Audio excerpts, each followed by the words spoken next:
Why, hello there. I am Sin, and today we are going to talk about all of the books that I read in July. This month I read 9 books, and I feel like I could have read more, but I read a Stephen King book that was like 800 pages, and it slowed me down. Every time I read a really large Stephen King book, it slows down my reading, and that's okay. 9 is a ridiculous amount of books that the average bear doesn't read, unless you're a booktuber. To the normal person, 9 books in a month is a lot.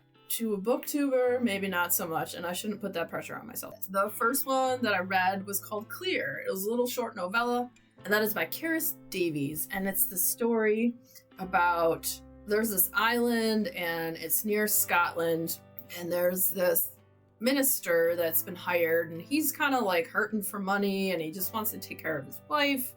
And so he's been given the job of evicting this lone remaining occupant of this island that's north of Scotland, whose name is Ivar. And John goes to this island, and he doesn't think it's going to take that long, but he doesn't speak Ivar's language. When he gets there, he slips and falls, and he knocks himself out and injures himself real bad.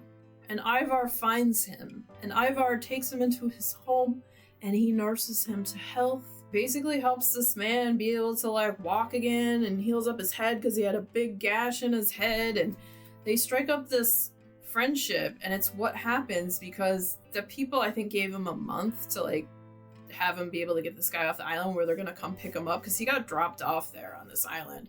So they strike up this friendship, and it's a sad and beautiful and just really good short little story. I liked it quite a bit. And then at some point, his wife gets like, I don't know if she gets like a sixth sense of something not being right. She decides to like go after him, and she didn't want him to have to do this in the first place, to kick this guy off the island where he's been living there his whole life and all that. And it's just a sad, emotional, and beautiful little story. After that, I read Ghost Camera by Darcy Coates. This is a collection of short stories of hers. And so the namesake story of it, Ghost Camera, which is the first story, that is a story she wrote in 2014. And it was originally a novella. And she had gotten a lot of feedback from people who are like, where can I find Ghost Camera? This, that, and the other, because it had been discontinued and was out of print. And so she decided to revisit the story and then did a couple of tweaks, but kept the heart and soul of that story the same. And that is in this book, along with, I think there's 9 stories altogether. It just is a fantastic collection in true Darcy Coates style. Like, she pulls you in right away. You hit the ground running in a lot of these. They're weird, they're creepy, there's ghosts, there's paranormal stuff.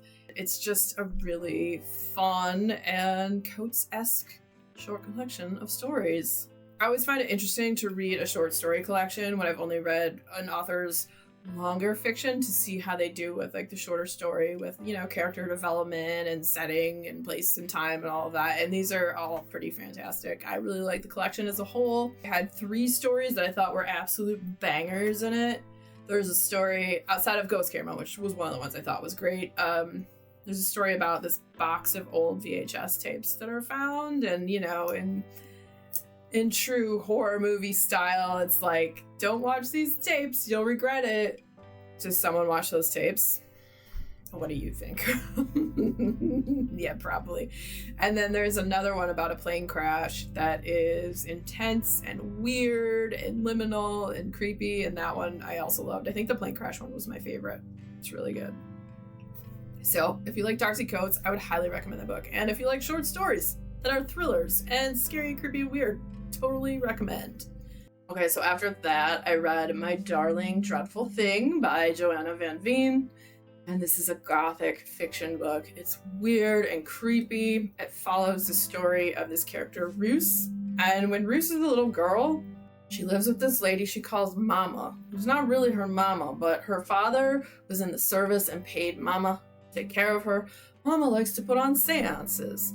Roos goes into this little room under the floor where she pulls strings and stuff and makes things fall over and makes people think like, oh, spirits, haunted, blah. But while she's down in that room, she meets Ruth.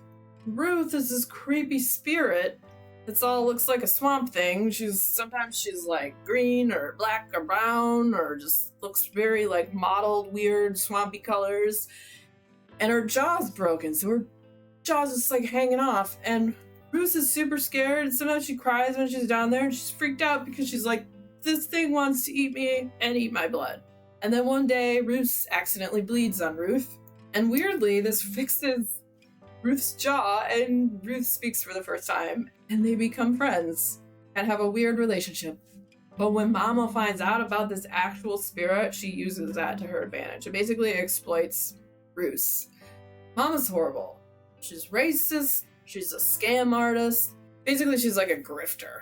She uses this little girl. Basically, she starves her. She also beats her, but on the legs, so you can't see them. And she's pretty horrible. And one day, this woman, Agnes Nook, comes to a seance and sees that Ruth might actually be the real deal, might have some sort of spirit attached to her and whatnot, and she pretty much like buys her from Mama because Mama's a greedy something or other. And then she goes to live with Agnes, which is actually a blessing and a curse. And it's a story that's almost like a dark, tragic romance. It's weird and creepy, and I highly enjoyed it. After that, we have water-based horror. It doesn't start out in the sea, but it gets there. It's called Oracle by Thomas Bullitt Huvelt. Follows these kids, Luca and Emma, and they're going to school one day. And this is over in the Netherlands. And in this field where typically there's like tons of tulips and flowers, super foggy, and Luca thinks he sees like something in the fog, like some big giant object over there. And he's like, what is this? And they get closer, and he's like, is that a ship? And he's like, Emma, let's go look at this thing. And they get over there, and they get up close, and they see, yeah, it's like a ship. It looks like something straight out of Pirates of the flippin' Caribbean. What the F? And so they kind of like climb up, and they're looking around. All of a sudden they notice this hatch on top of the boat, and they both look in there, and it's like the darkest, blackest like ink. When you look in there, you can't see anything. What the heck is in there? And like Luca starts to get bad feelings and bad vibes about this, but Emma is like, I'm gonna go in there and see what's going on. Like, what's in there? And he's like, I don't know. I don't think you should. She's like, whatever. And so she jumps down there. And as soon as she jumps down, like this look comes over her face. And she just seems like this glazed look. And Luca, I think, tries to say something to her, and she seems like she doesn't hear him. And she walks further into the boat. And then this is when Luca starts getting like kind of freaked out. And he's like yelling at her to come back, but she doesn't seem to hear him. And then all of a sudden he hears her say like, is someone down here? Someone in here? Luca, is that you? And then nothing, she disappears. And then this creepy, ghostly bell tolls. And then other people start coming there. And then more people go in the hatch, and more people disappear. And Luca starts screaming, don't go in the flippin' hatch. People keep going in there because they're stupid and they don't believe that a kid would know what they're talking about. Well, they're bad. And then this story it hits the ground running. You're like, where did this ship come from? What is going on? So then it brings in like the Dutch Secret Service, and it gets all crazy. And eventually we get to the sea and to the ocean, and there's old gods in this story, and it's a wild story. And also, if you've read Thomas Bullitt Huvelt before, there's a book called Hex, and this has a Hex tie-in to it, which I thought was awesome because I really liked the book Hex, which was about this town that was cursed. They had this witch that would walk the town, and I think she was like a couple 100 years old, and she had her mouth sewn shut and her eyes sewn shut, and the people could never leave because if they did, they become suicidal and they would kill themselves. And that was also a crazy story, but I love the tie-in with this one. I like this one way more because I love freaking water horror. Or by the sea, water horror. If it's a river, if it's a lake, I don't care. Water themes, I love it. If you like that author, if you like horror by the sea or the ocean that has to do with water, it's a great book. All right, now, after that, I read the 5th book in the Dark Tower series, Wolves of the Calla. Each book just gets better and better in the Dark Tower series. I still can't say what my favorite is, like I said before. Until I've read them all, I can't state a favorite. But I really love this one. I thought this one was absolutely fantastic. You know, Roland and the gang, they continue on, and they come close to this town that is the Calabrian Sturgis. And when they get there, they find the townsfolk to be in need, and that every like 20 plus years or so, these wolves come, and they come from Thundercloud, which is supposed to be this like cursed, horrible, evil land. And they come and they take these kids because this town has this weird thing where everyone who has kids, basically just everyone has twins. And so they take the twins and then they send back one and they're what they call ruined, where their mental faculties aren't there anymore. They don't know how to do anything, how to interact. They don't even know how to use the bathroom sometimes. This has been happening for years and years, and slowly but surely killing their hearts and souls slowly by this happening over the years for as long as they can remember. And it's this point in time, they decided they don't want to take this anymore. They want to fight. And thankful for them, Roland and the gang has just rolled up to town. So Roland and them are going to see if they'll be able to help them. If they can, they will. If not, then they're just going to move on and go on to the next thing. But they determined that they can help these people. And it's a crazy story. And it's so weird. This series is so weird and I love it. It's so good. If you haven't read the Dark Tower series and you want a really good fantasy series, at this point in time, I'm into the 5th book and I would highly recommend it. I also do have a standalone review for The Wolves of the Calla. If you're interested in checking that out, I'll have a link down below in the darkness in the description of the video. All right, so after that, I read Horror Movie by Paul Tremblay.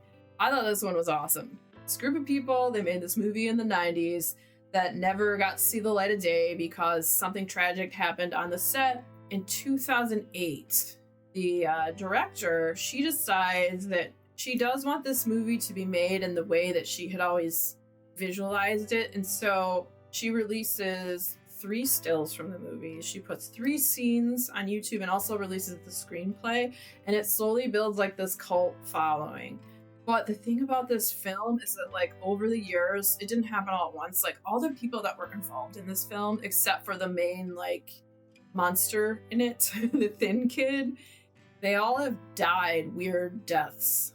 And it wasn't all at once. Like I said, it was, like, over the years. So is this film cursed? Were they cursed making it?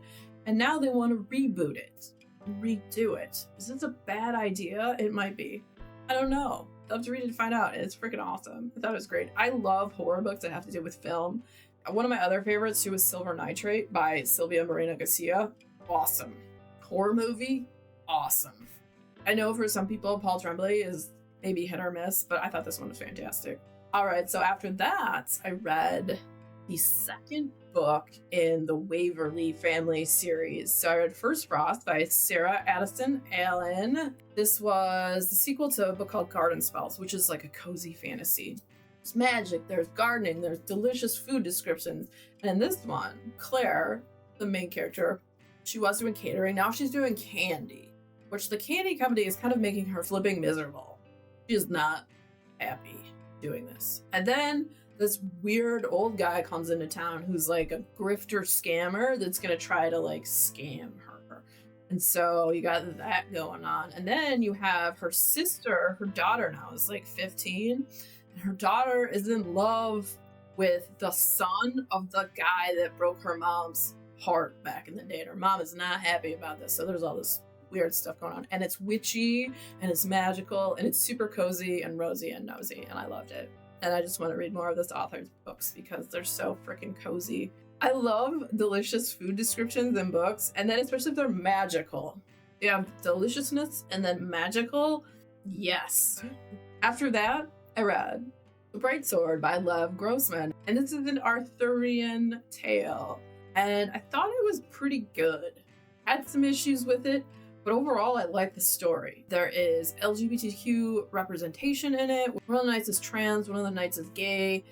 And then you have the story that is like themes of like Christianity and paganism and how they intertwine and overlap and all the weird stuff going on there. And it's a fantastic story. The only thing I didn't like in it, and this is for trigger warnings, is there is a ton of attempted rape in it. And I didn't like it because there was so much. It was overkill to me. But outside of that, I did like pretty much everything else about it. If you like Lev Grossman and you like Arthurian tales, then you may just like The Bright Sword. All right, so this next book I read, and I picked this one up because I've been like going down this rabbit hole of van life videos. I can't stop watching van life videos. That's all I want to watch recently. Trent the Traveler, Katie and Dan in a Van, Ryan Toomey. Those are my favorites. And if you guys like van life videos and are interested in them, I will link them down below because they're great. I don't know what struck this van life obsession, but like I like camping and the idea of people living in a van or going around and being able to travel and like having your whole setup in your van where you can just take off and go wherever and then sleep there. For me, it wouldn't be a permanent thing, but I think about that sometimes. I think about like getting a van, and me and my partner have actually talked about it, like finding a, I don't know, cheap van and tearing everything out of it and like starting small. You know, we wouldn't have like these crazy setups where people spend thousands and thousands of dollars. We'd probably start with like a couple cots back there and some basic stuff, maybe a little like propane burner stove and just the basics, you know, and then just go and then build from there. So if that happens, there will definitely be a second YouTube channel coming. just so you know, but it might be a few years off. Anyways, sidetracked. This book I picked up because it's a thriller based around van life. So it's called The Nature of Disappearing. And it's by Kimmy Cunningham Grant. It's not really a thriller. It's marketed as a thriller. It's more of a chiller. It's very chill for a thriller. But I liked that there was so much outdoorsiness to it. You're hiking in the woods, you're getting into nature, and the whole premise is there are these two influencers that have a van life channel, and the one guy is super into bushcraft and stuff, and then the other girl is into camping and that, and they have a van and they go to all these crazy places, but they go missing one day. There's this other girl that used to be really good friends with the girl who's the influencer. The influencer is Janessa, and then the other girl is Emlyn, and Emlyn finds out her friend is missing, and then her ex contacts her. Her ex, who they had a horrible breakup, he had addiction problems, and yeah, stuff was just not good with him, but he contacts her because he's super worried about their mutual friend and where the heck she is, what happened, if someone like came after them, was it like a crazed fan, did the guy she went out there with, the bushcraft dude, did he snap, like what's going on, why did they disappear, where are they? And so despite her misgivings, Emlyn decides she's gonna team up with her ex-boyfriend Tyler, and they're gonna try to find her friend Janessa. And the last picture they saw was supposed to be like them in Montana or something, but they weren't in Montana because Emlyn knew where it was. Because Emlyn, she's like a guide and does, you know, takes people on fly fishing expeditions and like out into the wilderness and all that stuff. So she's very like outdoorsy and prepared. And so you have a lot of like the references and some of like the gear and whatnot that you find in these van life videos that's referenced in there, and I love that. I thought that was cool. But as I said, it's marketed as a thriller, and it wasn't really a thriller. The core story was about this girl kind of like finding her inner strength and believing in herself and believing she's worth something and that she's not like worthless and letting people manipulate her and this, that, and the other. And I like the core of the story. I didn't love the book. I wanted it to be more thrilling, but it was a chiller. But I still like the themes of like the van life and the outdoorsiness and stuff, and I want more books and stories like that. So I'm gonna keep my eyes open. If you guys know any books that are, you know, heavily outdoors kind of books that are thriller / horror, like I really loved Jenny Kiefer's This Wretched Valley. Thought that was awesome. Had to do with camping, being outdoors, rock climbing, stuff like that. So if you have any suggestions that are in those themes, let me know down in the comments, because I'm always looking for books like that. You know, what better than to freak myself out for when I go camping out in the wild. Also, if you like books like that too, and you haven't had a chance to check out This Wretched Valley, that book is awesome. I have a standalone review of that. That will actually be the video coming up next. So if you want to stick around, click onto that. You can check it out. And if you enjoyed hanging out today, hit that subscribe button, come back, see me again, and we'll talk about more bookish things and weird stuff.